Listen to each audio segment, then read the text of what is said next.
შესაძლოა თუ არა რეიტინგები, პოლიტიკური რეიტინგები გახდეს პოლიტიკური ბრძოლის იარაღი გარკვეული პოლიტიკური ძალების ხელში, როგორ ფიქრობთ? არის ამისი მცდელობა, ცხადი არის, რომ რამდენიმე თვე არის უკვე ნაციონალური მოძრაობა აცხადებს, რომ ნახავთ, რასაც ნახავთ, მეორე დღის პოლიტიკა არის და სტრატეგია, რომ როცა ეს დამთავრდება, ჩვენ დავდებთ შედეგებს, იქიდან ვიღაც უკრაინელი გვეუბნება და რომ ის ჩამოვა გვირაბი, თურმე სოლოლაკში ჩამოდის ჩემთან. ეს ყველაფერი არის ცოტა სასაცილო. მე არ ვიცი, როგორ ეს დამთავრდება მათი ეგზიტ პოლები. მე ერთი რამე ვიცი და მახსოვს ძალიან კარგად. 2008 წლის საპარლამენტო არჩევნები იყო და ქალბატონ ნინო ბურჯანაძემ 6 საათზე და 5 წუთზე მოხსნა თავისი კანდიდატურა.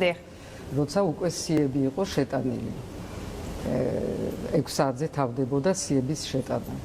და როცა მე იქ ვიყავი CSKO-ში, სადაც ბატონი თარხნიშვილი იყო თავმჯდომარე და იყო NDI-ის წარმომადგენელი და სხვა წარმომადგენლები დამკვირვებლები, ვიკითხეთ, სად არის ის სია შენახული, რომელი სეიფში, რადგან იმ სიაზე უნდა ყოფილიყო ნინო ბურჯანაძე პირველ ნომრად ნაციონალურ მოძრაობის.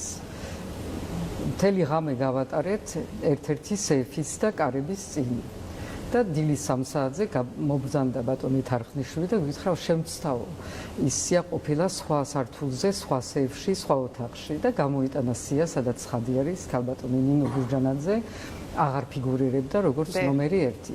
ეს არის ის თარხნიშვილი და მე სხვათა შორის მაქვს კრიტიკა ოცნების წინააღმდეგ, რომ თარხნიშვილი უნდა ყოფილიყო ერთ-ერთი პირველი, რომელიც უნდა ყოფილიყო გასამართლებული. იმიტომ ამ ქვეყანაში რაც ჩატარდა გაყალბებული არჩევნები, ძალიან დიდი წვლილი მას ეკუთვნის.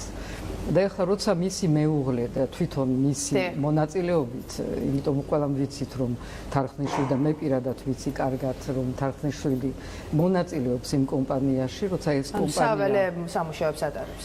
ხო, ატარებს ამ ეგზიტ პოლებს, მე კიდევ ერთხელ მეღინება. გასაგებია, დიდი მადლობა ქალბატონ